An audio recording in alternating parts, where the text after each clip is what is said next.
Bismillahirrahmanirrahim. In the name of Allah, the most beneficent and the most compassionate. Assalamu alaikum. I am Sibba Akbar and I would like to welcome all of you who are present here. Today we are presenting an interesting webinar in collaboration with Taaleem Network on the topic regarding China Scholarship Council.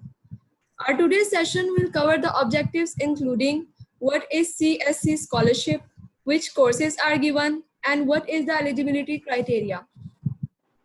Our honorable guest speaker is Sir Tahir Ali. I will share a brief introduction of him with you. He is a CSC scholarship winner, pharmacist, researcher, and educationist.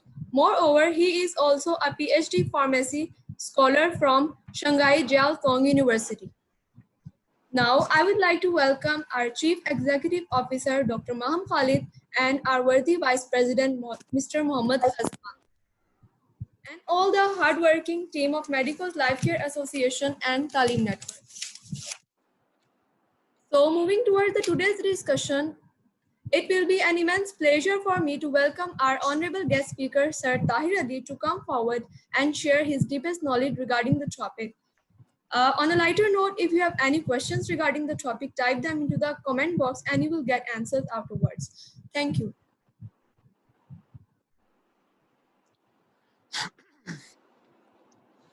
Thank you so much. And सबसे पहले सबको मेरी तरफ से अस्सलाम वालेकुम. I hope कि सबको मेरी आवाज़ आ रही होगी. प्लीज़ मुझे बता दीजिएगा आवाज़ आ रही है, क्लियर है? यस सर, आपकी आवाज़ आ रही है. ओके. अच्छा, अब इसमें आज का जो सेशन है इसमें मैं कोशिश करूँगा 15-20 मिनट में ना आपको जो इसका इंट्रोडक्शन है और इसके जो बेसिक रिक्वायरमेंट्स हैं वो बता दूँ, और उसके बाद हम ना क्वेश्चन आंसर सेशन जो है वो स्टार्ट करेंगे. ठीक है. तो first of all what is CSC scholarship. अब CSC स्कॉलरशिप जो है ये दुनिया के अंदर कुछ जो चंद बड़े स्कॉलरशिप्स हैं, लाइक फुल ब्राइट स्कॉलरशिप हो गया, और इसके अलावा UK का होता है कॉमनवेल्थ स्कॉलरशिप, और इस तरह की जो कैटेगरीज है जो हाईएस्ट पेड स्कॉलरशिप है उनमें से एक स्कॉलरशिप है CSC, चाइनीज़ स्कॉलरशिप काउंसिल है. CSC stand for Chinese scholarship council, और ये आपको जो है ना वो एक स्कॉलरशिप प्रोवाइड करती है ताकि आप चाइना के अंदर जाके स्टडी कर सकें, मास्टर्स या PhD. और अब तो इन्होंने अंडर ग्रेड में भी जो है ना स्कॉलरशिप देने जो शुरू कर दी है. ठीक है. तो CSC इस टाइम जो चाइना है वो सबसे ज़्यादा मतलब बहुत ज़्यादा फंडिंग कर रहा है स्टूडेंट्स को कि वो चाइना में जाएं, वहाँ पे पढ़ें और फ्री ऑफ कॉस्ट, और प्लस मतलब उनको इतना स्टाइपेंड देते हैं कि आप वहाँ पे अच्छी तरह ना सिर्फ पढ़ सकते हैं, अपने एक्सपेंस मैनेज कर सकते हैं, बल्कि आप मतलब घर भी भेज सकते हैं. वो डिपेंड करता है आपको कितना अच्छा स्कॉलरशिप मिल रहा है. ठीक है. अब इस स्कॉलरशिप के अंदर CSC स्कॉलरशिप के अंदर जो जितनी भी यूनिवर्सिटीज़ हैं अब उनमें स्कॉलरशिप वेरी करता है. ये मिनिमम जो है वो इसकी टाइप्स होती हैं ABCD स्कॉलरशिप. यूनिवर्सिटीज़ के भी इसमें स्कॉलरशिप ऐड होते हैं चाइना के अंदर, और कैटेगरीज होती हैं. अब जो स्कॉलरशिप है वो 2000 RMB से लेके और ये जाता है 6500 RMB तक, यानी कि 2000 से लेके 6500 RMB के दरमियान इसकी ना जो वैल्यू अमाउंट बनती है स्कॉलरशिप की. और ये डिपेंड करता है आपके प्रोफाइल पे कि आपका प्रोफाइल कितना अच्छा है और किस तरह से आप उसको ना लेके अपनी एप्लीकेशन किस तरह से फॉलो कर रहे हो, किस यूनिवर्सिटी में आप अप्लाई करते हैं. लाइक जिस तरह से मैं हूँ, I am studying in Shanghai Jiao Tong University, जो कि टॉप वर्ल्ड रैंकिंग के अंदर टॉप 50 के अंदर ही आती है यूनिवर्सिटी. तो यहाँ पे ये 4 डिफरेंट तरह के स्कॉलरशिप देते हैं. मैक्सिमम अब इन्होंने जो मैक्सिमम स्कॉलरशिप है दैट इज़ अबाउट 6500 RMB. ठीक है, जो कि काफ़ी हैंडसम अमाउंट है. और मिनिमम वो देते हैं 2500 RMB स्कॉलरशिप. लेकिन जो ज़्यादातर यूनिवर्सिटीज़ हैं चाइना के अंदर, जो मोस्टली यूनिवर्सिटीज़ हैं, वो आपको 4000 to 5000 RMB जो चाइनीज़ RMB है उसमें आपको ये CSC स्कॉलरशिप दिया जाता है अगर आप ये CSC स्कॉलरशिप विन कर लेते हैं. ठीक है. तो अच्छा, ये तो स्कॉलरशिप के बारे में थोड़ी सी इंट्रोडक्शन है। अच्छा, बहुत से जो लोग हैं वो ये मुझसे पूछते हैं कि क्या चाइना की डिग्री, या लोगों को काफ़ी गलत फहमी है कि चाइना की डिग्री वैल्यूएबल है कि नहीं, और क्या उसकी क्या वर्थ है, क्या चाइना का स्कोप है, चाइना की जो डिग्री है। क्योंकि ज़्यादातर जो लोग हैं वो चाइना की डिग्री को जो चाइनीज़ प्रोडक्ट पाकिस्तान के अंदर बिकती हैं उससे कंपेयर कर रहे होते हैं। हालांकि वो एक डिफरेंट सिनेरियो, वो तो हमारी खुद परचेजिंग पावर इतनी नहीं है तो हम उस तरह की कैटेगरी की आइटम्स जहाँ मंगवाते हैं। अदरवाइज जो डिग्री और स्कूल सिस्टम, एजुकेशन सिस्टम है वो हमसे बहुत आगे हैं। ठीक है, फॉर एग्जांपल अगर हम यहाँ पे कराची लेते हैं, कायदे आज़म यूनिवर्सिटी की आप रैंकिंग चेक करें, पंजाब यूनिवर्सिटी की चेक करें, वो टॉप 1000 में नहीं आती। पाकिस्तानी जो ज़्यादातर यूनिवर्सिटी 99% यूनिवर्सिटीज़ नहीं आती टॉप 1000 में, जो क्यूएस रैंकिंग है।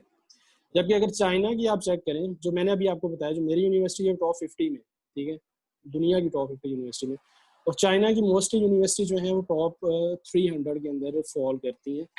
तो यहाँ से आप उनकी जो एजुकेशन लेवल का आइडिया लगा सकते हैं कि वो कितना अच्छा उनकी डिग्री की वैल्यू है, या वो कितनी अच्छी रिसर्च करवाते हैं, या उनका सारा जो सिस्टम है एजुकेशन का वो बहुत अच्छा है।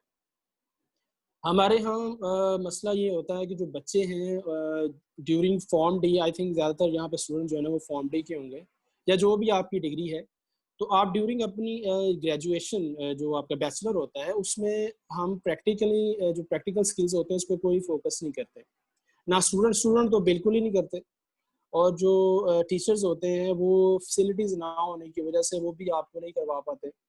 तो एट दी एंड बच्चे के पास थियोरेटिकल नॉलेज होता है लेकिन प्रैक्टिकली कोई खास नॉलेज नहीं होता, जो कि आप दुनिया में जाके लैब्स में, या जो करंटली जो रिसर्च हो रही है उसके साथ आप उसको ज्वाइन कर सकें, या उसको कंडक्ट कर सकें रिसर्च को।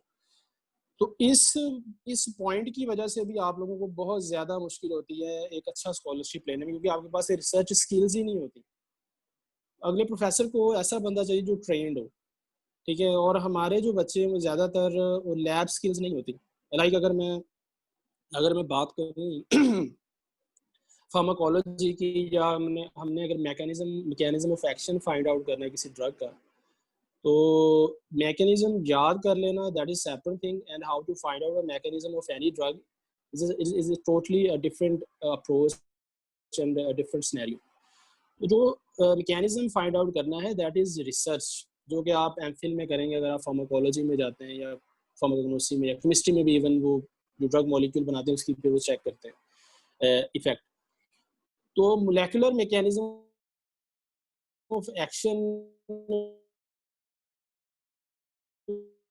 अंदर हमारी यूनिवर्सिटीज में आई डोंट थिंक सो कि 99% लोग नहीं, बैचलर लेवल पे आप उन टेक्निक से भी जो वाकिफ नहीं होते। तो अगर आपकी सीवी के अंदर इस तरह की चीज़ें नहीं है तो वो आपको प्रेफर नहीं करते हैं, ठीक है। लेकिन जब आप वहाँ पे जाके आप पढ़ते हैं, मास्टर करते हैं, तो आप में ये सारी स्किल आती हैं, और उस मास्टर डिग्री की वजह से अगर वहाँ से करते हैं तो वो फिर ऑब्वियसली वो अमेरिका या ऑस्ट्रेलिया या कनाडा, इन कंट्रीज की तरफ इजीली जा सकते हैं क्योंकि वो ट्रेन हो जाते हैं। जबकि आप पाकिस्तान में रह के वो स्किल्स नहीं ले सकते जो कि आप चाइना जाके मास्टर डिग्री करें, और इस रूट के थ्रू, यानी कि मास्टर आप चाइना से कर लें और फिर आप अगर पीएचडी भी करनी है चाइना से तो ठीक है।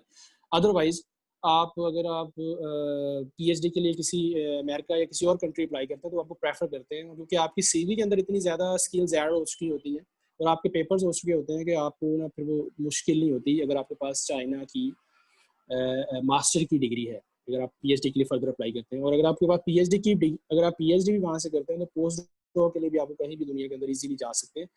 तो ये मैं एक थोड़ा सा रफली कंपैरिजन किया है degree of Pakistani universities and Chinese university. No doubt Pakistani universities की डिग्री बहुत अच्छी होती है, लेकिन मैं यहाँ पे रिलेटिवली कंपेयर कर रहा हूँ चाइनीज़ रिसर्च जो इन्वायरमेंट है और पाकिस्तानी रिसर्च इन्वायरमेंट है, क्योंकि मैंने वहाँ पे जाके देखा है पर्सनली कि वो जो जिस अप्रोच से रिसर्च करते हैं और हम जिससे करते हैं बहुत बहुत डिफरेंस होता है, ठीक है। अच्छा, अब मैं आपको ना जो बेसिक जो रिक्वायरमेंट्स हैं, जो बेसिक चीज़ें होती हैं स्कॉलरशिप, चाइनीज़ स्कॉलरशिप के लिए वो कौन सी चाहिए होती हैं, वो मैं आपको वन बाय वन ना वो डिस्कस करते हैं, ज़्यादा इंपॉर्टेंट है। लेकिन उससे पहले मैं आपको ना एक कोटेशन है कि everybody want to go to heaven but nobody want to die, यानी कि सारे ही जन्नत में जाना चाह रहे हैं, मरना कोई नहीं चाह रहा, यानी जन्नत के लिए जो चीज़ें चाहिए आपको वो कोई नहीं करना चाहता। ठीक है, यानी कि स्कॉलरशिप हर बंदे को चाहिए, लेकिन स्कॉलरशिप के लिए जो चीज़ें चाहिए वो स्टूडेंट्स नहीं करते। वो सिर्फ स्कॉलरशिप स्कॉलरशिप करते रहते हैं, और किसी यानी कि जिस तरह मुझे कहते रहते हैं स्कॉलरशिप दे दें, या किसी और को, किसी ने अपनी जेब से आपको स्कॉलरशिप नहीं देना। आप अगर स्कॉलरशिप्स बहुत ज़्यादा हैं, लेकिन जो एक्चुअली के लिए अपने आप को प्रिपेयर किया हुआ है कि नहीं, अगर आप अपने आप को टोटली कम्प्लीटली प्रिपेयर करते हैं, अपनी चीज़ें पूरी करते हैं, तो विद इन 1 ईयर और मैक्सिमम 2 ईयर आप जो स्कॉलरशिप है वो आपको मिल जाएगा, जब आपकी चीज़ें कंप्लीट हो जाती हैं। ठीक है, तो इसलिए जो प्रोसेस है स्कॉलरशिप का उसको अंडरस्टैंड करना बहुत ज़रूरी है। स्कॉलरशिप एक एंड प्रोडक्ट है। ठीक है, जब तक आप वो प्रोसेस सारा नहीं समझेंगे तो आप उस जो स्कॉलरशिप है, वो जो फाइनल रिजल्ट है एंड प्रोडक्ट है, उस तक आप नहीं जा सकते। ठीक है, तो इसलिए वो कौन कौन सी चीज़ें हैं वो मैं आपको डिस्कस करता हूँ, वो मैं आपको बताता हूँ कौन कौन सी चीज़ें हैं। फर्स्ट ऑफ ऑल तो आपकी जो डिग्री है, जो जितने भी सर्टिफिकेट्स हैं ये आप लिखते जाएं, क्योंकि ये कोई 10 चीज़ें हैं, ये आप लिख लेंगे तो आपको बाद में आसानी होगी। ये आप किसी भी यूनिवर्सिटी में कहीं भी दुनिया में अप्लाई करना ये चीज़ें चाहिए होती हैं, ये लेकिन जहाँ पे हम स्पेसिफिकली CSE में डिस्कस कर रहे हैं तो उसमें भी ये चाहिए। फर्स्ट ऑफ ऑल आपकी डिग्री और सर्टिफिकेट्स डिग्री और ट्रांसक्रिप्ट जो हैं वो आपके पास होने चाहिए, और डिग्री और ट्रांसक्रिप्ट जो हैं वो HEC से अप्रूव्ड होने चाहिए। ठीक है, फॉरेन अफेयर ऑफिस से भी आपकी वेरिफिकेशन होनी चाहिए। बहुत से स्टूडेंट ऐसे होते हैं जो कि विदाउट डिग्री या आपकी डिग्री कंप्लीट नहीं हुई तो आप अप्लाई कर रहे होते हैं, तो उसमें फिर इशू हो जाता है अगर आपका टाइमली वो चीज़ें पूरी ना हो। और जिन लोगों ने प्रॉपर मतलब डॉक्यूमेंट्स के साथ अप्लाई किया होता है, फिर उनको वो लोग प्रेफर करते हैं, आपको प्रेफर नहीं करेंगे। अच्छा, पहली चीज़ आपके डॉक्यूमेंट्स कंप्लीट होने चाहिए, आपकी डिग्री, आपके जिस ट्रांसक्रिप्ट्स, और ये टेस्ट होने चाहिए HEC से और फॉरेन अफेयर ऑफिस से। ठीक है, अच्छा, दूसरी चीज़ है दैट इज़ आइल्स। जो आइल्स है ये बहुत इंपॉर्टेंट चीज़ है। ये बच्चे इस चीज़ को ना लाइट लेते हैं, और वो डरते हैं, या पता नहीं हमारा एजुकेशन सिस्टम ऐसा है कि वो बच्चे जो है ना, पता नहीं उनकी एक इंग्लिश जो स्किल है वो डेवलप नहीं हो पाती, और वो आइल्स से भी घबराते रहते हैं। आइल्स जो है चाइना में ज़्यादातर जो यूनिवर्सिटीज़ हैं वो आइल्स नहीं मांगती, लेकिन जो कुछ यूनिवर्सिटी जो अच्छी यूनिवर्सिटीज़ हैं वो आपसे आइल्स रिक्वायर करती हैं, और मिनिमम आइल्स होना चाहिए आपका 6। For Chinese university you need IELTS with 6 bands, जबकि for the rest of the world the scenario is different. You need 6.5 or above for Australia, Canada और अमेरिका। वहाँ आपको ज़्यादा चाहिए, यहाँ पे 6 होगा तो काम चल जाएगा। लेकिन वो यूनिवर्सिटीज़ जो आइल्स नहीं मांग रही, ठीक है, अगर आपके पास आइल्स है तो वो आपको प्रेफर करेंगे, क्योंकि ये एक ऐसी चीज़ है जो आपको डिफ्रेंशिएट कर देती है, और इससे वो अगले बंदे को या सुपरवाइज़र को या यूनिवर्सिटी को ये आइडिया होता है कि आपका इंग्लिश स्किल जो है ना वो काफ़ी अच्छा है, क्योंकि आपने वहाँ पे जाके एक तो इंग्लिश में पढ़ना है, दूसरा इंग्लिश के अंदर रिसर्च आर्टिकल प्रोड्यूस कर रहे हैं। आपकी इंग्लिश जितनी अच्छी होगी वो आपको उतना प्रेफर करते हैं यूनिवर्सिटी वाले, और इंग्लिश जो आपका स्किल है वो आप किस तरह से शो करेंगे, वो एक ही तरीका है आइल्स और टोफल। उन दोनों में से अगर आपके पास कोई एक भी सर्टिफिकेट है तो वो मोर देन सफिशिएंट है, वो आपको हेल्प करता है। ठीक है? तो आइल्स जो है ये भी एक बहुत ही ज़रूरी चीज़ है। और अच्छा, आइल्स में बच्चे क्या करते हैं कि बहुत ज़्यादा मिस्टेक करते हैं कि विदाउट प्रिपरेशन जाके आइल्स में अपीयर हो जाते हैं, ओवर कॉन्फिडेंट होते हैं कि हम क्लियर कर लेंगे, लेकिन ये इतना भी सिंपल नहीं है। इसकी आप अगर प्रैक्टिस करके आप इसको दें, इसमें अपीयर हो, क्योंकि इसकी 36,000 35,000 इसकी फ़ीस है। तो सिर्फ इसकी फ़ीस प्रिपरेशन ऐड नहीं है इसमें सिर्फ इसकी एग्ज़ाम फ़ी है। तो इसलिए इसको अच्छी तरह प्रिपेयर करके 2-3 महीनों का टाइम लेके इसको प्रिपेयर करें, और फिर इसको आप अपीयर हों तो आपके इंशाल्लाह 6.5 और 7 बैंड आ जाते हैं, इसमें कोई इतना इशू नहीं है अगर आपने प्रिपेयर किया होगा। अच्छा, उसके बाद जो नेक्स्ट चीज़ है दैट इज़ पासपोर्ट, क्योंकि बाहर आपने अपने आईडी कार्ड पे उनको कोई आइडेंटिफिकेशन डॉक्यूमेंट आपका चाहिए होता है, दैट इज़ पासपोर्ट, जो कि इंटरनेशनल लेवल पे एक्सेप्टेबल होता है। तो जो भी स्टूडेंट बाहर जाना चाह रहे हैं वो अपना पासपोर्ट भी लाजमी बनवाएं, और पासपोर्ट में कोशिश करें वो 10 ईयर की जो एक स्लॉट होती है उसमें आप जाएं, 10 ईयर तक आपकी एक्सपायरी हो, तो वो ज़्यादा बेहतर रहता है। अच्छा, अब उसके बाद जो नेक्स्ट चीज़ है दैट इज़ सीवी। सीवी ये भी बहुत इंपॉर्टेंट है सीवी, क्योंकि ये फर्स्ट इंप्रेशन आपका जो है ना वो सीवी के थ्रू ही जाता है। जब आप किसी प्रोफेसर को मेल करते हैं फॉर एक्सेप्टेंस, आपका कोई भी वो एक्सेप्टेंस लेटर के बारे में मैं बताता हूँ क्या है। अब सीवी जो है, सीवी एक इसका कोई हार्ड एंड फास्ट रूल नहीं है, लेकिन मैं आपको बता देता हूँ अगर आपने कोई पैटर्न फॉलो करना है, दैट इज़ मोस्टली जो लोग फॉलो करते हैं that is Europass. Europass CV format है, आप गूगल पे जाएंगे लिखें और वो आपके सामने आ जाएगा, यूरोपास फॉर्मेट सीवी। ठीक है, उसको डाउनलोड करके उसमें ज़रा उसमें उस तरह की अगर आप उसको फॉलो करके, वो अच्छा एक पैटर्न है लेकिन वो ज़रूरी नहीं हार्ड एंड फास्ट नहीं है, आप अपनी तरह अपने तरीके से भी उसको एडजस्ट कर सकते हैं। अब सीवी के अंदर आपने क्या करना होता है, अपने इंट्रोडक्शन के बाद जो सेकंड आपने पॉइंट लिखना है that is your skills, your lab skills. ठीक है, लैब स्किल्स आपको मतलब फॉर एग्जांपल अगर आप मोलेकुलर बायोलॉजी या मोलेकुलर फार्माकोलॉजी के अंदर जा रहे हैं, तो आपने उसमें जो मोलेकुलर है कि मुझे प्राइमरी डिज़ाइनिंग आती है, मुझे प्लाज्मिड इंसर्शन या जो प्लाज्मिड एडिटिंग आती है, मुझे जो भी उससे रिलेटेड जो टेक्निक्स हैं जिससे मोलेकुलर जो मैकेनिज्म है वो आप फाइंड करते हैं, वो आपने लिखनी है। सॉफ्टवेयर्स होते हैं, वेबसाइट्स होती हैं, ऑनलाइन सॉफ्टवेयर्स होते हैं, वो आपने अपने इंट्रोडक्शन के बाद अपना एक स्किल सेट लिखना होता है। ठीक है, और स्किल्स के बाद आपने अपना एक्सपीरियंस लिखना है, और एक्सपीरियंस भी आपका रेलिवेंट हो। ठीक है, रेलिवेंट एक्सपीरियंस होगा तो आपको वो प्रेफर करेंगे, अगर रेलिवेंट एक्सपीरियंस नहीं है।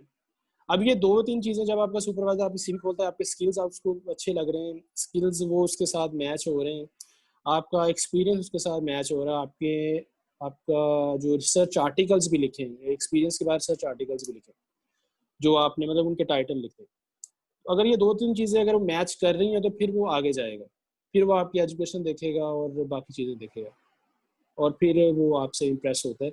अगर आप एक स्किल्स नहीं है, आपने खाली डिग्री लिखी हुई है, तो वो इस तरह की सीवी को वो नहीं देखते, वो रिजेक्ट कर देते हैं, क्योंकि वो आपके पास वो चीज़ ही नहीं है कि जो अगले बंदे को चाहिए। उस प्रोफेसर को ट्रेंड बंदे चाहिए, हर प्रोफेसर ही ट्रेंड स्टूडेंट को प्रेफर करता है इन एमफिल और पीएचडी। और फिर आपकी लक है कि वो अगर अगर सारे अनट्रेंड हैं उस स्लॉट के अंदर, उस प्रोफेसर के पास जितनी भी सीवीज जा रही सारे अनट्रेंड हैं, तो फिर शायद आपकी जो लक है ना वो आपको वो बन जाएगा, आप सिलेक्ट हो जाएं। अदरवाइज वही सिलेक्ट होते हैं जिनके पास रेलिवेंट स्किल्स होते हैं, रेलिवेंट एक्सपीरियंस होता है, रेलिवेंट रिसर्च आर्टिकल्स होते हैं। ठीक है, अच्छा, उसके बाद जो एक सीवी हो गया, सीवी इंपॉर्टेंट पॉइंट है, अपनी सीवी लाजमी उस पर काफ़ी काम करें, किसी अपने टीचर या सीनियर से डिस्कस करें जिसको इन चीज़ों का एक्सपोजर है, उसके साथ डिस्कस करें ताकि आपकी सीवी जो है ना शेप अप हो, और जब आप भेजें तो वो रिजेक्शन ना हो। ठीक है, अच्छा, उसके बाद जो नेक्स्ट इंपॉर्टेंट पॉइंट है that is SOP, statement of purpose and और मोटिवेशन लेटर। ये बहुत इंपॉर्टेंट चीज़ है स्टेटमेंट, और आप में से ज़्यादातर लोगों को शायद इसका आइडिया भी नहीं हो व्हाट इज़ मोटिवेशन लेटर और स्टेटमेंट ऑफ पर्पस और एसओपी स्टेटमेंट ऑफ पर्पस। ठीक है, अब लोग क्या करते हैं कि ज़्यादातर लोग क्या करते हैं, सीवी को ही सेंटेंस फॉर्म में मोटिवेशन लेटर के अंदर लिख देते हैं। तो सीवी में आपने लिखा है कि आप लिखते हैं ईयर और उसके सामने अपनी डिग्री लिख देते हैं, और मोटिवेशन लेटर में आप क्या कर रहे हैं कि वो उसको सेंटेंस फॉर्म में लिख देते हैं। दैट इज़ टोटली अनएक्सेप्टेबल, क्योंकि आप रिपीट कर रहे हैं चीज़ें, और अगर आप इस तरह की मोटिवेशन लेटर लिखेंगे तो वो एक्सेप्टेबल नहीं होता, रिजेक्ट हो जाता है, स्पेशली इन अमेरिका। अगर आपने अच्छा मोटिवेशन लेटर, आपका इंस्पिरेशन मोटिवेशन लेटर है, तो वो ये बहुत मैटर करता है, ये जो लेटर होता है मोटिवेशन लेटर और एसओपी, ये सीएससी स्कॉलरशिप के लिए भी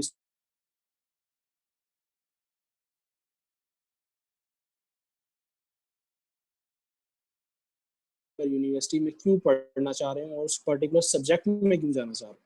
तो क्या ऐसी आपको मुसीबत पड़ी हुई है या क्या आप किस मतलब के कीड़े ने काटा है, क्या आपके पीछे सोर्स ऑफ मोटिवेशन है, क्यों आपने ये फील्ड चूज किया और इसको चूज करने के बाद अगर आप डिग्री ले लेते हैं तो आप दुनिया में क्या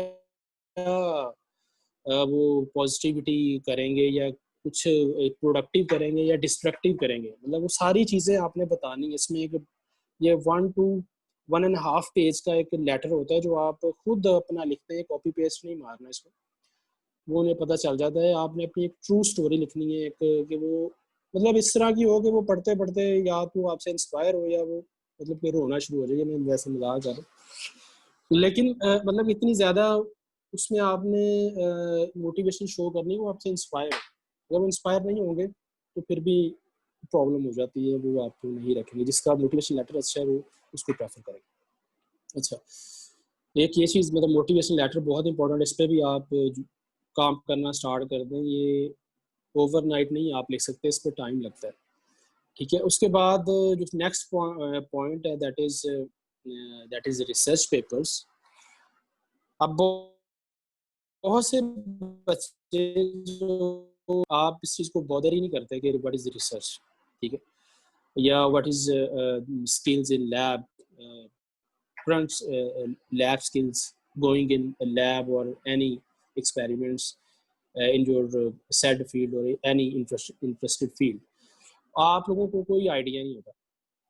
तो इसलिए ये बहुत ज़रूरी है जो बच्चे एमफिल करना चाह रहे हैं या पीएचडी करना चाह रहे हैं वो लाजमी इन स्किल्स को सीखें और अपने किसी टीचर के साथ मिलके जो भी वो लेटर जो भी वो अगर वो कोई किसी रिसर्च पे काम करें उनके साथ अटैच हों और वो जो रिसर्च आर्टिकल पब्लिश कर रहे हैं उसमें उनकी हेल्प करें या खुद से लिखने की कोशिश करें उनकी गाइडेंस में और उसको पब्लिश करें।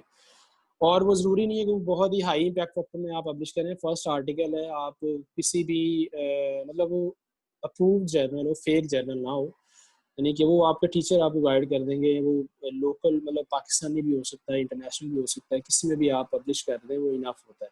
ठीक है, उसमें फ़िलहाल आप इम्पैक्ट फैक्टर के चक्रों में ना पड़ें। अगर आप इम्पैक्ट फैक्टर में हो जाए तो अच्छी बात है, अदरवाइज़ ये रिसर्च पेपर लाजमी लें। अच्छा, अब वो बच्चे जिनके पास रिसर्च पेपर्स नहीं है या वो उनके पास टाइम नहीं है या वो हालांकि टाइम होता है, सारे ही वेले होते हैं। अच्छा, अगर नहीं कर पा रहे, अपॉर्चुनिटी नहीं है, तो फिर ऑनलाइन कोर्सेज होते हैं लाइक कोर्सेरा और there are many online websites, learning websites और tools are available from where you can get very good online courses और सर्टिफिकेट्स जो कि डिफरेंट इंटरनेशनल यूनिवर्सिटीज़ उसको करवा रही होती हैं। वो आप लें, उसको आप वो कोर्सेज फ्री ऑफ कॉस्ट होते हैं। लाइक कोर्सेरा में आप फ्री ऑफ कॉस्ट कोर्सेज कर सकते हैं, वो भी जो आपकी रेलेवेंट फील्ड से रेलेवेंट, जिसमें आप एमफिल पीएचडी करना चाह रहे हैं उसी से रेलेवेंट आपने वो कोर्स उठाना है, उसको करें और उसको अपनी सीवी में ऐड करें। ठीक है, तो ये भी एक तरीका है, आप अपनी सीवी को जो है ना वो कंपनसेट कर सकते हैं। टर्मिनल्स नहीं है तो आप इस तरह से ऑनलाइन कोर्सेज ऐड करके तो आप अपनी सीवी को बेहतर कर सकते हैं। ठीक है, अच्छा, उसके बाद आ जाता है रेफरेंसेस इन लेटर्स और रिकमेंडेशन लेटर्स। अब रेफरेंसेस लेटर्स आपको for China you need to references letters and for America, खैर उसकी अभी हम बाद में करें, उसके लिए आपको 3 लेटर चाहिए होते हैं। अच्छा, for China mostly you need 2 letters, 2 recommendation letters, और आपने कोशिश करनी है कि जो लेटर्स आप लें वो होने चाहिए एसोसिएट प्रोफेसर या प्रोफेसर। असिस्टेंट प्रोफेसर आपका जो लेक्चरर है उसका लेटर नहीं होना चाहिए आपके पास, प्रोफेसर का, ठीक है, या एसोसिएट प्रोफेसर, ये आप लिख लें। ये 2 बंदों के जो लेटर हैं ये इंपॉर्टेंट हैं, ये आपने रिकमेंडेशन लेटर उनसे लिखवा के रख लें। ठीक है, अब जो रेफरेंसेस दिए जाते हैं दुनिया में उसके 2 तरीके हैं। एक ये है कि आपको प्रोफेसर लेटर लिख के दे दे। अच्छा, अब लेटर के अंदर जो वर्ड्स हैं वो बड़ा इंपॉर्टेंट रोल प्ले करते हैं। अगर उसमें ये शायद रेफरी को भी ना आइडिया हो कि वो ये सुन लें, इसमें मैं एक आपको एग्जाम्पल देता हूँ। अगर आपके लेटर के अंदर रेफरी ने लिखा है कि ही और she is a good student, तो उसने वर्ड गुड यूज किया, इसका मतलब है शी और ही इज बैड स्टूडेंट। ठीक है, गुड, क्योंकि वो बैड तो नहीं लिखेगा, तो वो गुड को वो बैड ही समझ जाता है इंटरनेशनल। मतलब ये मैं आपको मतलब एक जो एक टेक्निकल पॉइंट है वो बता रहा हूँ। अगर आप उसमें लिखेंगे, आपका रेफरी लिखता है कि ही और she is an excellent student, तो ये जो एक्सीलेंट वर्ड है ये उनको लगेगा कि बाकी ये स्टूडेंट ठीक है। ठीक है, तो ये जो लेटर जो लिखना होता है या जो आप लेटर ले रहे हैं वो आपने वो एक आपका अच्छा रेफरेंस लेटर होना चाहिए। और ऑब्वियसली आपका जो रेफरी है या जो भी वो जो टीचर है उसके साथ आपके जो टर्म्स कैसे हैं उस पर भी वो डिपेंड करता है। अच्छा, एक तो आप लेटर लेते हैं, दूसरी तरह यूनिवर्सिटीज़ क्या करती हैं, वो आपसे लेटर नहीं लेती, वो कहती हैं कि आप हमें ईमेल आईडी दे दें अपने रेफरी की, हम खुद उनसे ले लेंगे। ठीक है, तो आप उनको सिर्फ ईमेल आईडी देते हैं, वो ईमेल आईडी के थ्रू वो सेंड करते हैं, एक फॉर्म होता है वो सेंड करते हैं आपके रेफरी को। अगर आप सोए हुए हैं या आपके रेफरी ने वो चीज़ें इग्नोर कर दी तो वो ना दे सका किसी वजह से, क्योंकि वो एसोसिएट प्रोफेसर और प्रोफेसर वो काफ़ी बिजी लोग होते हैं, उस लेवल पे काफ़ी वो बिजी बंदा होता है। आपको उनको रिमाइंड करवाना है जब भी जब आप एप्लीकेशन फिल कर रहे होते हैं और आप वो आ जाती है मेल के आपके रेफरी को मेल चली गई, तो आप उनको रिमाइंड करवाना है, उनको जाके उनके रिक्वेस्ट करें कि जो भी आपको मेल आई है रेफरेंस की उसको वो काइंडली फिल कर दें और आपके जो कमेंट्स हैं वो अच्छे वो दें ताकि कोई नेगेटिव इम्प्रेशन ना जाए।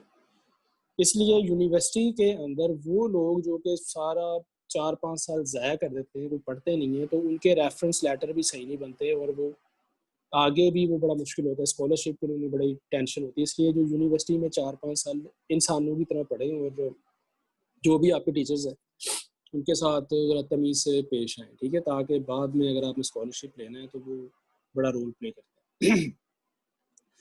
अच्छा, रेफरेंस और रिकमेंडेशन लेटर हो गए, उसके बाद आ जाता है एक है acceptance letter. Now what is acceptance letter? Acceptance letter is a very different thing as compared to a reference letter or recommendation letter। ठीक है, एक्सेप्टेंस लेटर क्या होता है? अब एक्सेप्टेंस लेटर आपको देता है वो प्रोफेसर जिसके पास आप पढ़ने जा रहे हैं, जिस यूनिवर्सिटी में आपने जाना है। अब वो जो चाइनीज़ यूनिवर्सिटीज़ हैं उनकी लिस्ट है, वो CSE की वेबसाइट है, उस पर आपको जाकर सारी यूनिवर्सिटीज़ की लिस्ट मिल जाती है। आप वहाँ पे जाएँ, यूनिवर्सिटीज़ को एक्सप्लोर करें, यूनिवर्सिटीज़ के जो भी आपकी डिग्री है उससे रेलिवेंट डिपार्टमेंट में जाएँ, वेब पेज पे जाएँ और प्रोफेसर्स को देखें, वो प्रोफेसर जिनका रिसर्च इंटरेस्ट आपके साथ मैच कर रहा है या जिसका रिसर्च इंटरेस्ट आपके इंटरेस्ट के साथ मैच कर रहा है, उसको पढ़ें। ठीक है, और उसको आपने मेल करनी है, अपनी CV अटैच करके उसको मेल करनी है कि मैं आपकी अपने बारे में 1-2 लाइनें लिखें और उसको बताएं कि मैं आपकी रिसर्च जो भी उसकी फील्ड है उसमें इंटरेस्टेड हूँ और अपनी CV भेजें। और उसको उससे पूछें कि अगर उसके अंडर कोई सीट अवेलेबल है तो वो आपको यानी कि बता दे, जो भी अपॉर्चुनिटी है अपनी CV साथ भेज दें। तो अगर आपकी CV आपकी मेल उसको रीज़नेबल लगेगी तो वो आपको ज़रूर रिप्लाई करते हैं और अगर उसके पास सीट होगी, अगर आपको वो लेना चाह रहा है एज अ स्टूडेंट, तो वो आपको एक्सेप्टेंस लेटर भी दे देते हैं। ठीक है, और वो आपको लेटर लिख के देगा कि मैं आपको एक्सेप्ट कर रहा हूँ जो भी कमिंग सेशन है। अगर आपके पास एक्सेप्टेंस लेटर आ जाता है तो ये आपको 90 to 99% आपकी श्योरिटी होती है कि आपको CSE स्कॉलरशिप मिल जाएगा। ये बहुत बड़ी चीज़ होती है एक्सेप्टेंस लेटर, क्योंकि अगर आप एक्सेप्टेंस लेटर का मतलब ये है कि आपको सुपरवाइजर या जो आपका प्रोफेसर है वो विलिंग है आपको एक्सेप्ट करने में यूनिवर्सिटी के अंदर।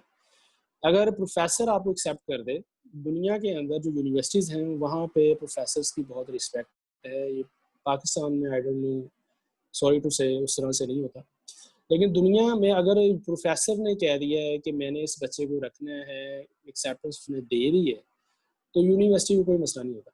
यूनिवर्सिटी उसको एक्सेप्ट करती है। यूनिवर्सिटी फिर वो सारी फॉर्मेलिटीज़ होती है जो आपको पूरी करनी होती हैं, जो भी उसकी रिक्वायरमेंट है वो आपको लेते हैं और आपको स्कॉलरशिप मिल जाता है। ये बहुत बड़ी अचीवमेंट होती है अगर आपको एक्सेप्टेंस लेटर किसी प्रोफेसर से मिल जाए CSE के लिए या मतलब चाइनीज़ यूनिवर्सिटीज़ जो भी हैं वहाँ पे आप करें। वो ये आपको काफ़ी करना पड़ता है। ये एक ये नहीं होता कि आपने एक बंदे को सेंड किया वो आपको दे देगा, उसके पास हो सकता है उसके पास है ही नहीं, उसके पास सीट ही नहीं है, वो समटाइम्स आपको रिप्लाई भी नहीं करते। ठीक है। तो अगर आप वो रिप्लाई नहीं कर रहे तो इसका जो मतलब है नो है, उसको बार बार मेल्स ना करें, उसको मतलब कि 2 दफ़ा आप रिमाइंड करवा सकते हैं, उसके बाद उसको छोड़ दें। नेक्स्ट प्रोफेसर फाइंड आउट करें, मतलब यूनिवर्सिटीज एक्सप्लोर करें और मेल सेंड करें, ठीक है। तो जिस प्रोफेसर के पास होगा वो आपको लाजमी रिप्लाई करेगा। और चाइना में एक और चीज़ है कि जीमेल, तो यहाँ पे ज़्यादातर लोगों के पास होता है जीमेल अकाउंट। हमारे सबका जीमेल अकाउंट ही है, 99% जीमेल अकाउंट यूज़ करते हैं, लेकिन चाइना में जीमेल बैन है, ठीक है। चाइना में वो चाइनीज़ जीमेल यूज़ नहीं करते।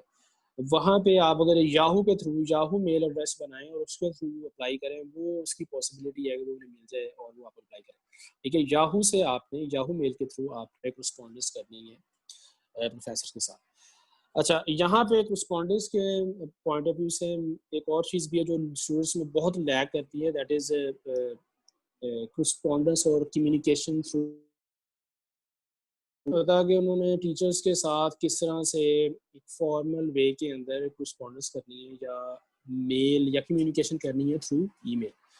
तो ये भी एक स्किल है, इसको भी आप सीखें। अपने जो टीचर्स हैं उनके साथ आप जो भी आप असाइनमेंट बना रहे हैं, कुछ भी प्रॉब्लम है, उनको ईमेल के थ्रू उनके साथ प्रॉपर कम्युनिकेशन करें, ताकि आपकी एक प्रैक्टिस हो, ताकि जब आप जो भी आपका प्रोस्पेक्टिव सुपरवाइज़र है या प्रोफेसर है फॉर एमफिल और पीएचडी, जब आप उसको मेल करें तो आपको आइडिया वो कैसे मेल लिखते हैं, ठीक है। तो ये भी बहुत ज़रूरी स्किल है। अच्छा, अब लास्ट जो चीज़ है that is the research proposal. अब वहाँ पे जाके अब आपने उसको बता दिया कि मुझे आपकी रिसर्च पसंद है या जो भी है, तो फिर वो आपसे मोस्टली वो आपसे ना मांग लेते हैं कि आप रिसर्च प्रपोजल बनाएं, वो दें, आप मुझे कोई ना रिसर्च आइडिया दें, क्या आप करना चाह रहे हैं, वो आपसे पूछते हैं। तो ये आपने रिसर्च प्रपोजल देना होता है, ये भी लाजमी है सीएससी स्कॉलरशिप के लिए।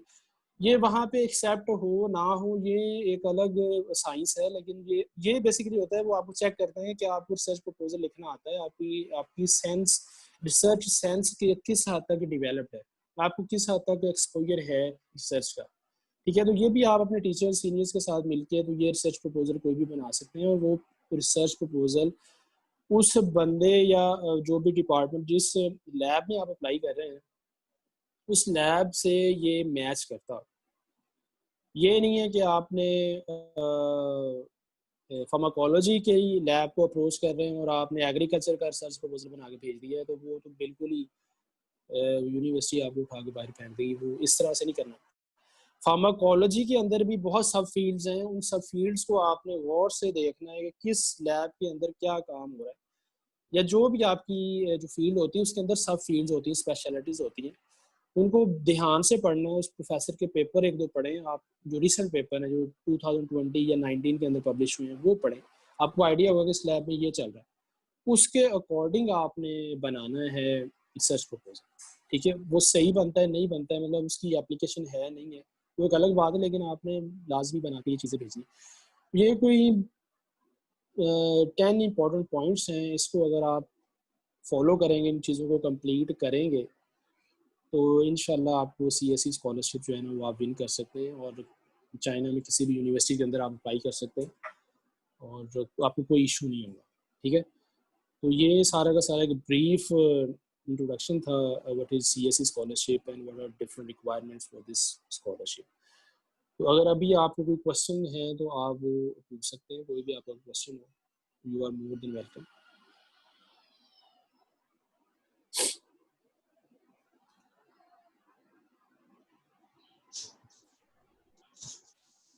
आप लोगों के अगर कोई भी क्वेश्चन है तो आप लोग यहाँ पे टाइप कर दें जूम ग्रुप चैट में, सर आंसर कर देंगे।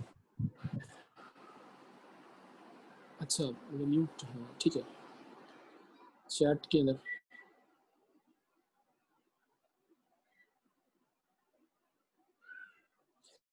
अच्छा, एक बच्चे ने पूछा है फिजियोथेरेपिस्ट का स्कोप क्या है वहाँ पे आफ्टर ग्रेजुएशन। देखिए, चाइना के अंदर if you want to do job then you must know the language of China, Chinese language, ठीक है।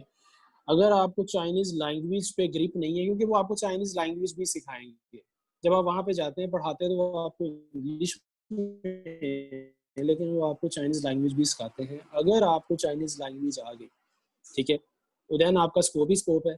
और अगर आपको चाइनीज़ लैंग्वेज नहीं आती फिर मसले मसाइल होते हैं, क्योंकि वो जो लोकल उनकी जो पॉपुलेशन है उनकी कोई इंग्लिश इतनी अच्छी नहीं होती, तो वो फिर चाइनीज़ को प्रेफर करते हैं, क्योंकि सारी डॉक्यूमेंटेशन चाइनीज़ के अंदर होती है। तो इसलिए वहाँ पे आप जाएँ तो चाइनीज़ लाजमी सीखें। अगर अगर वाकई प्लान है वहाँ पे मतलब जॉब करने का, तो अभी से आप चाइनीज़ सीखना शुरू कर दें। वो भी अगर आप आपकी सीवी को बहुत ज़्यादा इम्प्रूव करती है, अगर आपको चाइनीज़ लैंग्वेज का कोई नॉलेज है। ठीक है। अच्छा, अब नेक्स्ट क्वेश्चन है, दैट इज मोटिवेशन लेटर और statement of purpose. Yes, motivation letter और and statement of purpose same thing, both are same thing. और कुछ यूनिवर्सिटीज़ ने मोटिवेशन लेटर का वर्ड लिखा होता है, कुछ ने स्टेटमेंट ऑफ पर्पस लिखी होती है, तो दोनों सेम ही है। ठीक है, दोनों के अंदर चीज़ें सेम ही होती है, ऑलमोस्ट सेम होती है। How can we enhance our practical work during undergrad? जब अंडरग्रेड में आपको जो लैब्स हैं, मतलब उसके अंदर आप लैब में ज़्यादा टाइम स्पेंड करें और अपने जो टीचर्स हैं उनके साथ आप डिस्कस करें कि स्पेशली जब आप फाइनल ईयर में होते हैं ना, तब उनके साथ डिस्कस करें कि आप लोग एमफिल करना चाह रहे हैं, तो आप जिस भी सब्जेक्ट में जाना चाह रहे हैं उस सब्जेक्ट के बंदे से मिलें और उससे पूछें कि ये जो भी टेक्निक्स चल रही हैं आपकी यूनिवर्सिटी डिपार्टमेंट में, तो उनको लाजमी लर्न करें। कोई भी जो भी प्रैक्टिकल आपकी बैचलर के अंदर हो रहे होते हैं उनको लाजमी सीखें। ठीक है, या इंटर्नशिप्स करें, आप इंडस्ट्रीज़ के अंदर काम करें जहाँ पे एक्सपेरिमेंटल वर्क होता है, वहाँ पे जाएँ। डिफरेंट यूनिवर्सिटीज़ के साथ जाके कोलैबोरेशंस करें, उनके साथ आप यानी कि आप सीख जाते हैं स्किल्स। वो आप एक एक महीना भी एक स्किल पे लगाएं, मतलब जैसे पीसीआर है, एक महीना आप लगाएं, अगर वो सिखाने वाला बंदा आपको सही तरह आपको सिखा रहा है और आप इंसानों की तरह सीखें, तो आपको, मैं नहीं समझता कि एक महीने के अंदर वो स्किल ना आए। ठीक है, इस तरह से आप, जब आपकी एफर्ट है या आपके जो टीचर्स हैं उनके लिंक्स यूज़ करें, तो उससे आप काफ़ी हद तक यानी कि ये स्किल जो है वो सीख सकते हैं। ठीक है, प्लस आप ऑनलाइन कोर्सेज करें या यूट्यूब पे वीडियोस अवेलेबल हैं, उस चीज़ों को वीडियोस देखें और उनको अंडरस्टैंड करने की कोशिश करें, क्या आप ये आपको वो स्किल आ गई है जो भी वो रिक्वायर्ड है। जिस तरह से HPLC है, वो भी बहुत इंपॉर्टेंट है। अगर आप केमिस्ट्री में जाते हैं तो HPLC, NMR, ठीक है, ये चीज़ें बहुत ज़रूरी हैं। और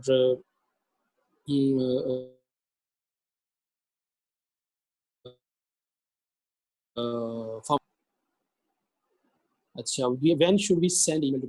अच्छा, अब ये भी एक इम्पोर्टेंट क्वेश्चन है। देखिए आप लोग ये सितंबर के बाद, सितंबर टू मार्च, ये एक टाइम पीरियड होता है जिसमें जो प्रोफेसर्स हैं वो एक्सेप्ट करते हैं स्टूडेंट्स, क्योंकि पुराने एडमिशन हो चुके होते हैं, नए एडमिशन्स की तैयारी शुरू हो जाती है सितंबर के बाद। तो आप अभी से जितना आप जल्दी स्टार्ट करेंगे वो उतनी, क्योंकि अगर आप लेट करेंगे तो हो सकता है वो किसी और को एक्सेप्टेंस दे दे। ठीक है, तो अभी से आप लोग स्टार्ट कर दें उसको भेजना, मेल्स, ईमेल और प्रोफेसर्स को। तो आपने मार्च से पहले पहले ये सारी चीज़ें कंप्लीट करनी है, दिसंबर तक। मैं तो आपको ये सजेस्ट करूँगा दिसंबर तक आप ये चीज़ें कंप्लीट करें और जनवरी में आप अप्लाई करना शुरू कर दें। ठीक है, ताकि आपका जो है ना मार्च से पहले पहले आप मैक्सिमम यूनिवर्सिटीज़ के अंदर, और मैक्सिमम आप 3 यूनिवर्सिटीज़ में अप्लाई कर सकते हैं फॉर CSE स्कॉलरशिप। 3 से ज़्यादा करेंगे तो रिजेक्ट हो जाएगा। 3 यूनिवर्सिटीज़, इसलिए वो प्रोफेसर जो आप वो रिस्पॉन्स कर रहे हैं उन 3 में अप्लाई कर दें, और जिसके अंदर आपको CSE मिल जाए जिस यूनिवर्सिटी में, उसमें उसको ऑप्ट कर लें। ठीक है, इस scholarship offered for MPhil nutrition? Yes.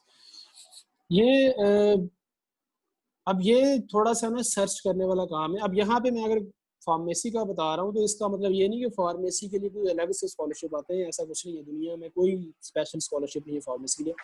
CSE हर बंदे के लिए, मतलब हर तरह के डिसिप्लिन के लिए है। आपको सर्च करना पड़ेगा, यूनिवर्सिटी प्रोफेसर सर्च करने पड़ेंगे, डिपार्टमेंट सर्च करना पड़ेगा जहाँ पर ये न्यूट्रिशन या जो भी आपके रेलिवेंट फील्ड है वो यूनिवर्सिटी ऑफर कर रही है। अगर कर रही है तो उन प्रोफेसर्स को मेल करें, उस यूनिवर्सिटी में अप्लाई करें और CSE स्कॉलरशिप के लिए भी अप्लाई करें।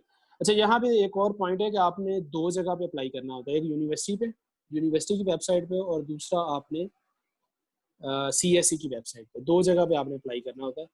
और कुछ यूनिवर्सिटीज़ हैं जहाँ पे आप यूनिवर्सिटी में अप्लाई नहीं करते, आपका प्रोफेसर आपको बता देता है या यूनिवर्सिटी वाले बता देते हैं।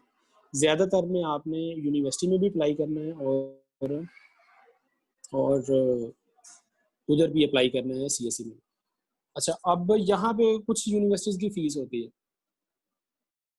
ठीक है। अब फीस जिन यूनिवर्सिटीज़ की है वो अब फीस के लिए काइंडली ये मेल ना करें कि मैं फ़ीस नहीं दे सकता, इस तरह की बोंगी नहीं मारनी।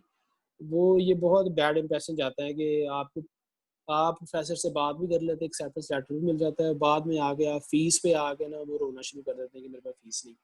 फीस कितनी होती है? 15-20 हज़ार फीस होती है। तो फीस तो आपको देनी पड़ेगी, एप्लीकेशन फीस। वो कुछ यूनिवर्सिटीज़ की है जिसमें है वो आप फीस को भी लाजमी देनी होती है, उसमें कोई फेवर नहीं होती, ठीक है। अच्छा, स्कॉलरशिप के लिए एग्जैक्टली कब अप्लाई करें? स्कॉलरशिप के लिए मैं बता रहा हूँ, मार्च से पहले पहले सीएससी जो स्कॉलरशिप है ना, मार्च से पहले पहले आपने अप्लाई करना है, मार्च के बाद फिर एंड हो जाता है। अच्छा, ऑफिशियल वेबसाइट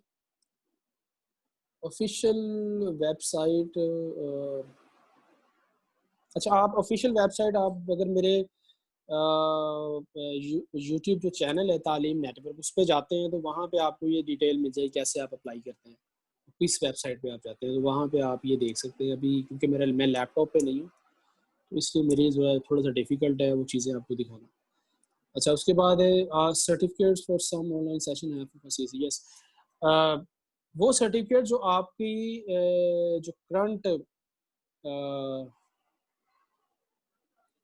क्या उसे कहते हैं, जो आपकी फील्ड से रेलिवेंट हो, जिसमें आप एमफिल करना चाह रहे हैं, अगर उससे रेलिवेंट है तो फिर आपको हेल्पफुल होगी। अगर वो उससे रेलिवेंट नहीं है तो फिर वो उसमें कोई फ़ायदा नहीं। अच्छा, यहाँ पे एक बंदे ने स्कॉलरशिप की CS चाइनीज स्कॉलरशिप council.com ये शेयर की। ये this is not the original website, ये वो वेबसाइट नहीं है।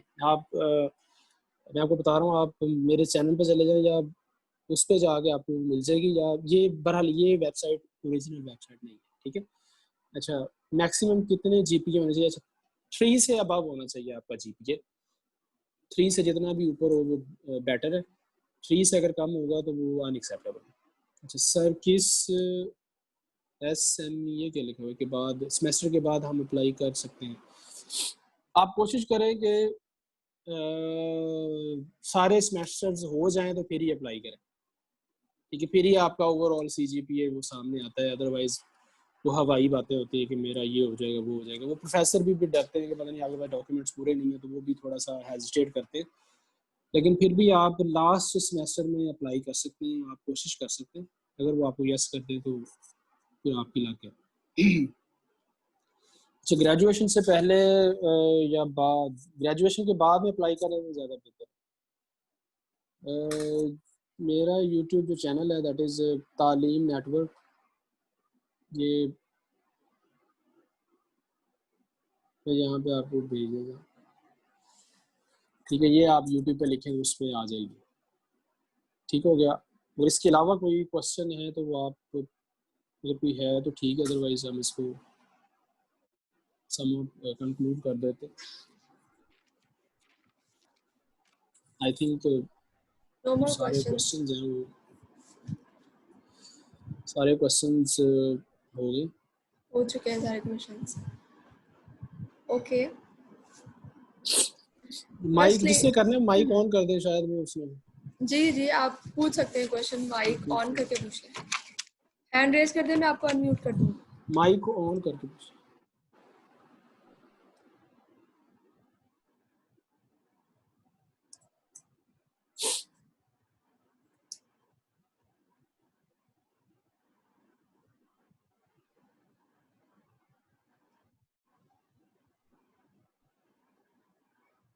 आई थिंक क्वेश्चंस नहीं है, सबके आंसर हो चुके हैं।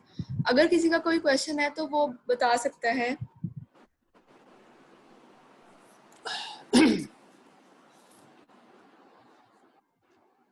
ओके सर, एक क्वेश्चन है। अच्छा, सिविल टेक्नोलॉजी थर्ड सेमेस्टर में अप्लाई करने की कोई ज़रूरत नहीं यार। थर्ड सेमेस्टर में आप थर्ड सेमेस्टर में तो कुछ भी नहीं होना। अपनी CV या अपने स्किल्स पे फोकस करें, वो ज़्यादा बेहतर होगा।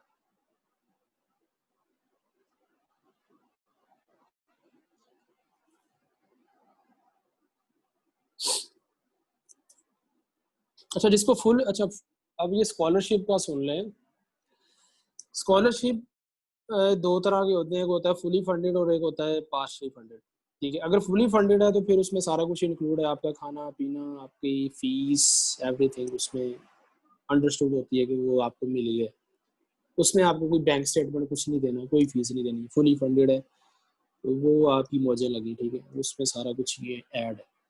लेकिन अगर वो पार्शली फंडेड है तो वो फिर देखना पड़ता है, वो आपको फीस दे रहे हैं स्कॉलरशिप की फॉर्म में, वो आपको स्टाइपेंड मंथली दे रहे हैं, वो आपको ये हेल्थ इंश्योरेंस दे रहे हैं, वो आपको 6 महीनों की फीस दे रहे हैं, वो क्या दे रहे हैं। वो पार्शली फंडेड में फिर वो थोड़ा देखना पड़ता है, उसमें आपको फिर वो बैंक स्टेटमेंट भी वीज़ा के लिए चाहिए होती है। ठीक हो गया। अगर फुली फंडेड है तो चाइना जो फुली फंडेड देता है उसमें आपको टेंशन नहीं है, उसमें फ़ीस कोई नहीं है, फ़ीस वो माफ़ होती है, फ़ीस उसी के अंदर है। यानी कि फ़ीस के अलावा वो आपको 4000 RMB दे रहे होते हैं, जिसमें आपने वहाँ पे रहना भी है, वहाँ पे खाना पीना भी है। ठीक है, तो वो अगर आप शेयरिंग में रहते हैं तो आपके तकरीबन 2-2.5 हज़ार लग जाएंगे मैक्सिमम। अगर आप शेयरिंग में ले रहे हैं कम भी लग सकते हैं, 2000 RMB में आपका गुजारा हो जाएगा। लेकिन अगर आप अकेले रह रहे हैं तो फिर वो आप पे डिपेंड करता है, वो आप 4000 6000 जितनी मर्जी उड़ाए। लेकिन ज़्यादातर लोग शेयरिंग में रह रहे होते हैं और वो कोई मसला नहीं होता, मोर देन सफिशिएंट होते हैं 4000 RMB। अच्छा, इसके अलावा कोई और हो?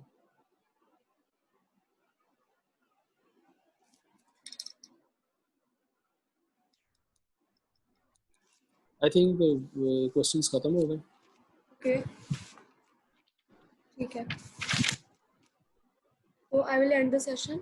Firstly, I would like to thank you, Sir Tahir Ali, for sharing such remarkable knowledge with us. And I would like to thank Talim Network for collaborating with us. And I am thankful to all of you for attending this webinar and becoming part of our session.